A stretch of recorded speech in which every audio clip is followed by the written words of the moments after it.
Malaikat Jibril waktu itu langsung mengatakan kepada Rasulullah, ya Rasulullah, ud'u lahuma, wahai Rasulullah, doakan untuk kedua anak Jabir bin Abdullah. Lalu Nabi pun menengadahkan kedua tangan beliau yang mulia. Beliau berdoa, ya Allah berikanlah keberkahan kepada keluarga Jabir, ya Allah berikanlah keberkahan kepada kedua anak Jabir. Subhanallah, di saat Jabir ingin mengatakan kepada Nabi, membongkar rahasia, tiba-tiba dari dalam kamar ada suara anak kecil yang sedang bermain, berlari untuk menemui Nabi Muhammad SAW.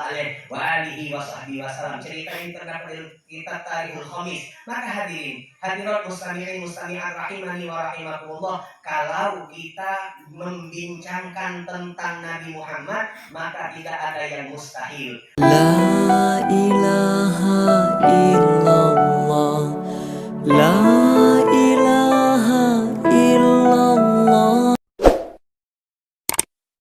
Keadaan lapar, Nabi yang dalam keadaan perutnya terikat dengan batu, yang mana kita umat Nabi selapar dan sehaus kita tidak pernah merasakan lapar sampai kita ikat kita punya perut dengan batu. Inilah kehebatan Rasulullah SAW di dalam menjalani daripada takdir ketentuan Allah. Beliau tidak pernah mengeluh, bahkan banyak daripada kisah di saat Fatimah Az-Zahra mengantarkan makanan roti ke rumah Nabi Muhammad, maka beliau bersumpah di hadapan daripada Fatimah Az-Zahra, wallahi ya Fatimah, demi Allah wahai putriku Fatimah, sesungguhnya ini adalah makanan pertama yang masuk ke dalam perut ayahmu mundu talatati ayam, semenjak 3 hari. Saya 3 hari belum makan sampai ini adalah makanan yang pertama masuk ke dalam perut ayahmu, yaitu Nabi Muhammad sallallahu alaihi wasallam. Begitu indah kesabaran Rasulullah sallallahu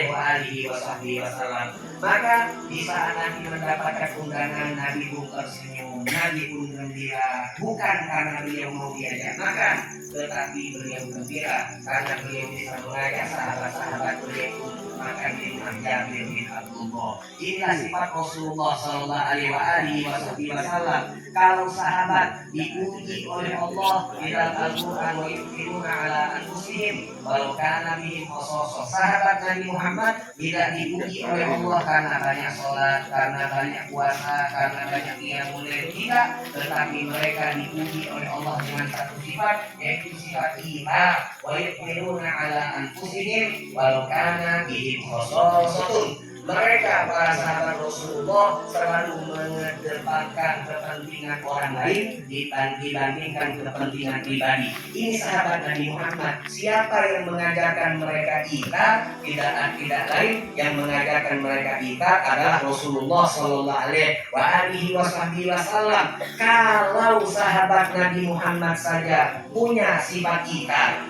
memiliki sifat mengedepankan kepentingan umat dibandingkan kepentingan, terlebih Rasulullah sallallahu alaihi wasallam. Maka apa yang terjadi hadirin, beliau pun mengajak seluruh sahabat. Beliau memerintahkan satu sahabat yang memiliki suara yang lantang mengajak daripada sahabat yang bekerja waktu itu di penggalian Khandaq untuk ke rumah Jabir bin Abdullah. Maka sahabat suara lantangnya itu dia berteriak di penggalian Khandaq, wahai sahabat Rasulullah, kalian semuanya diajak oleh Jabir bin Abdullah untuk makan siang di rumahnya. Masya Allah, Jabir bin Abdullah waktu itu bukan main dia pusingnya, bukan main dia terkejut, bukan main dia bingungnya, takut. Apa yang disiapkan untuk Nabi Muhammad itu tidak cukup untuk mencukupi daripada seluruh sahabat yang berjumlah ratusan untuk menikmati daripada makanan Jabir bin Abdullah, sahabat Rasulullah SAW. Maka dia pun mendekat kepada Nabi, wahai Rasulullah, kan saya sudah bilang kepada antum, makanan yang disediakan ini sedikit, maksimal orang 5. Kenapa antum mengajak orang ratusan? Maka kata Nabi Muhammad, jangan kau banyak omong, engkau kembali ke rumah, katakan kepada istrimu, jangan sentuh adonan roti, biar saya yang memanggangnya. Kemudian jangan kau buka daripada belangong yang di situ ada kuah kambing yang telah engkau siapkan, yang biar saya yang menyajikannya. Lalu Rasulullah SAW pun ke rumah Jabir bin Abdullah. Lalu beliau masuk bertanya, di mana dapur daripada rumah Jabir bin Abdullah. Beliau masuk dapur dengan tangan beliau yang mulia, memasak daripada adonan roti untuk dipanggang menjadi roti. Lalu setelah siap, ditaruh di atasnya kuah daripada kuah kambing, dipanggil daripada rombongan sahabat-sahabat Nabi Muhammad SAW secara silih berganti sampai ratusan sahabat menikmati hidangan yang telah dihidangkan oleh Jabir bin Abdullah dengan tangan Nabi Muhammad SAW. Betapa terkejutnya Jabir, betapa terkejutnya daripada istri Jabir melihat seluruh sahabat bisa menikmati daripada makanan yang mereka masak, padahal jumlahnya sangatlah sedikit. Lalu tersisa daripada yang belum makan yaitu istri Jabir, kemudian Jabir bin Abdullah, lalu Nabi Muhammad SAW. Ketika Jabir mengajak Nabi Muhammad, ayo Nabi, tinggal kita yang belum makan, datanglah malaikat Jibril. Lalu malaikat Jibril berkata kepada Rasulullah, ya Rasulullah, la ta'kul illa ma'a aulad Jabir. Wahai Nabi, jangan kau makan kecuali kau panggil dulu anak-anak Jabir untuk makan bersamamu. Maka Jabir bin Abdullah pun dipanggil oleh Rasulullah. Ini saya tidak mau makan kecuali kalau misal anak-anakmu ikut makan bersama kita. Akhirnya Jabir pun mengiyakan, baik ya Rasulullah. Gerd ya Rasulullah, saya akan mengatakan kepada memanggil anakmu. Dia pun bertanya kepada istrinya, wahai istriku, di mana anak-anak kita? Anak-anak kita diajak oleh Nabi Muhammad untuk makan bersama. Masya Allah, yang diundang adalah Nabi Muhammad. Ketika Nabi Muhammad datang ke rumah Jabir untuk menikmati makanan, sekarang terbalik, yang mengundang mereka untuk makan adalah Nabi Muhammad. Inilah kemuliaan Rasulullah SAW. Memang pada malam ini kita sekarang berada di gudang kopi UK.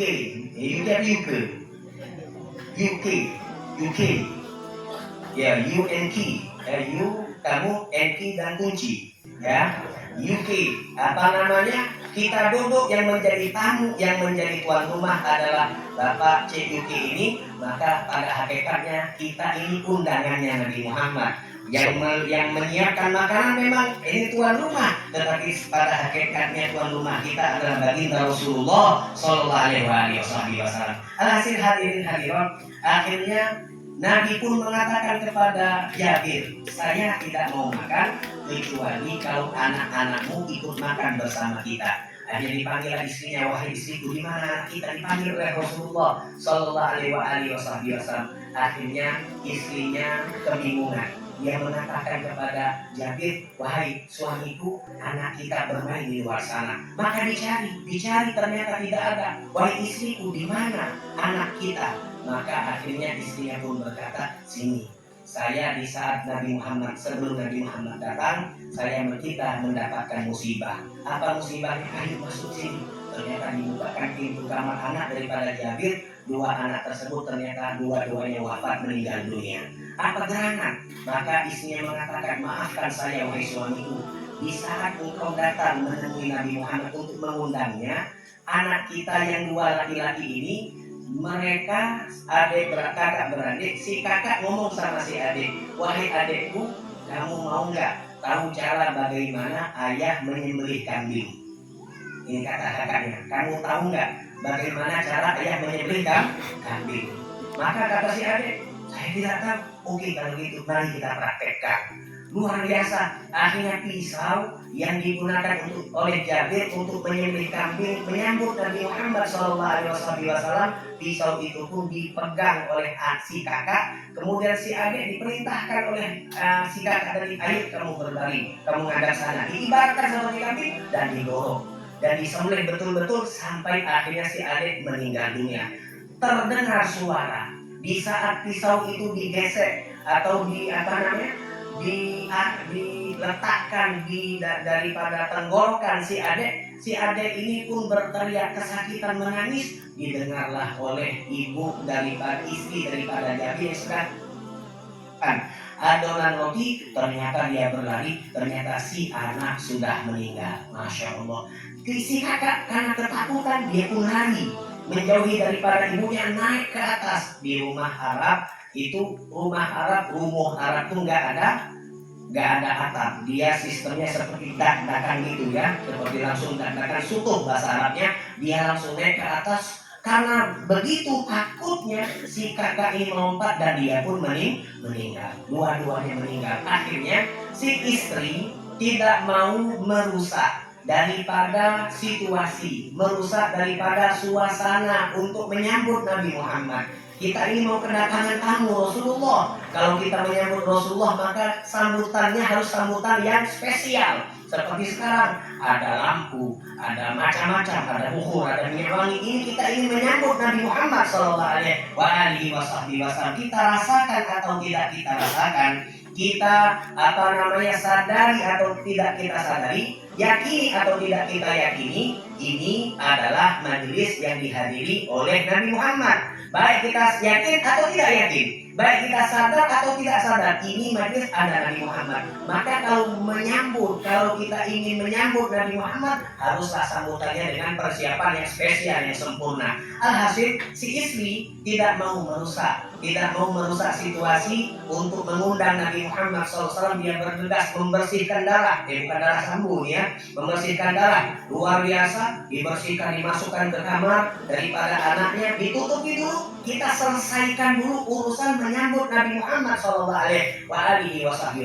Begini wahai suami menjadi tinggal ceritanya, ini anak kita meninggal. Lalu bagaimana? Biarkan Rasulullah makan. Setelah beliau makan, baru kita kabari bahwa anak kita wafat. Maka di saat istri dan suami ini berada di dalam kamar, Nabi Muhammad masih bersama malaikat Jibril. Diingatkan oleh malaikat Jibril, la takul illa ma'a aulad Jabir. Jangan makan Muhammad kecuali dengan anak-anak Jabir. Akhirnya keluarlah Jabir, lalu mengatakan, ya Rasulullah, minta maaf, saya sudah mencari daripada kedua anak saya, mereka tidak saya temukan. Kita kayaknya terlambat wahai Rasulullah, ayo kita makan dulu, nanti urusan anak urusan belakangan. Maka kata Nabi Muhammad, tidak wahai Jabir, tidak. Ini aku tidak mau makan kecuali kalau anak-anakmu dua-duanya ada di hadapanku. Lalu barulah Jabir bin Abdullah, waktu itu beliau ingin menyampaikan fakta daripada informasi yang asli kepada Nabi Muhammad. Maka malaikat Jibril waktu itu langsung mengatakan kepada Rasulullah, ya Rasulullah, ud'u lahuma, wahai Rasulullah, doakan untuk kedua anak Jabir bin Abdullah. Lalu Nabi pun menengadahkan kedua tangan beliau yang mulia, beliau berdoa, ya Allah berikanlah keberkahan kepada keluarga Jabir, ya Allah berikanlah keberkahan kepada kedua anak Jabir. Subhanallah, di saat Jabir ingin mengatakan kepada Nabi, membongkar rahasia, tiba-tiba dari dalam kamar ada suara anak kecil yang sedang bermain, berlari untuk menemui Nabi Muhammad SAW. Cerita ini terdapat kitab Tarikhul Khamis. Maka hadirat mustami'at rahimani wa rahimakumullah, kalau kita membincangkan tentang Nabi Muhammad, maka tidak ada yang mustahil. Apapun kesulitan, apapun kesusahan, kalau kita datang ke pintu Nabi Muhammad, maka insya Allah kesusahan itu akan hilang, kesusahan itu akan diangkat oleh Allah Subhanahu wa Ta'ala. Oleh karena inilah yang terakhir, beliau Habib Umar bin Muhammad bin Salim bin Hafid di dalam mahal qiyam tadi yang bisa kita berdiri, beliau mengajak kita sama-sama berdoa kepada Allah Subhanahu wa Ta'ala, wa bihi fanzur ilaina wa qina bih kulla matma'. Al-Habib Umar mengajak kita sama-sama berdoa, wa bihi fanzur ilaina, ya Allah, dengan berkat Nabi Muhammad. Apa maksud dengan berkat Nabi Muhammad? Maksud dengan berkat Nabi Muhammad yaitu bukan karena kita. Kalau karena kita ini apa? Kalau karena kita, apalah kita. Mau kita banggakan ibadah, sholatnya kita, khusyuknya belum bisa dikatakan khusyuk. Kalau kita mengandalkan sedekah, sedekahnya kita belum bisa dikatakan ikhlas lillahi ta'ala. Apa yang kita banggakan? Maka karena kita tidak punya modal apa-apa, karena kita tidak mempunyai sesuatu yang mampu untuk kita jadikan sebagai kebanggaan di hadapan Allah Subhanahu wa Ta'ala, maka dikatakan dalam doa tersebut, wadihi, hanya dengan berkat Nabi Muhammad, bukan gara-gara kita. Ya Allah, hanya dengan berkat baginda Nabi Muhammad SAW, pandur ilaina, lihatlah kami semua ya Allah, kami yang datang pada malam hari ini menghadiri Muhammad, duduk bersolawat kepada Nabi Muhammad. Kami memiliki masalah masing-masing, kami memiliki kesulitan masing-masing, masing-masing kami memiliki beban-beban hidup masing-masing. Kami lelah ya Allah, kami capek di luar daripada maulid. Begitu kami datang ke majlis maulid, maka kelelahan, beban, capek kami ini kami letakkan di pintu Nabi Muhammad SAW. Pandur ilaina, maka pandanglah kami ya Allah, pandanglah keadaan kami ya Allah, pandanglah hati-hati kami yang penuh beban ya Allah. Lalu apa yang dikatakan? Wabihi pandur ilaina wa'dina bih kulla makma, dan dengan berkat Nabi Muhammad SAW, atina bih kulla makma, berikanlah kepada kami apapun yang kami inginkan. Jadi hadirin hadirat, kalau sudah kalimatnya wa'tina bih kulla makma, berikanlah kepada kami apapun yang kami inginkan, ini kita berdoa kepada Allah. Allah yang memiliki seluruhnya. Apapun yang ada di dunia, apapun yang ada di akhirat, itu miliknya Allah Subhanahu wa Ta'ala. Lalu kita mengatakan wa'tina bih kulla makma, ya Allah, berikanlah kepada kami dengan berkat cintamu kepada Nabi Muhammad kulla makma, apapun yang kami inginkan. Allah gudangnya dunia dan gudangnya akhirat. Kunci gudangnya ada di Nabi Muhammad SAW. Bukan gudang kopi, ya. Gudangnya dunia, gudangnya akhirat itu di tangan Nabi Muhammad SAW. Maka di saat kita mengatakan wa'tina bih kulla makma, tinggal kita masing-masing, kita pengen apa? Kita pengen apa? Begitu kita masuk ke majlis maulid, kita ini pengen apa? Sebutkan. Pengen apa namanya, bisnisnya dilancarkan Allah, sebut. Pengen anaknya dijadikan anak yang soleh dan soleh, sebut. Pengen kalau misalnya belum nikah mendapatkan kemudahan dapat jodoh, sebut. Sudah ada target pasangan tapi belum ada terkumpul emas berapa mayam, sebutkan.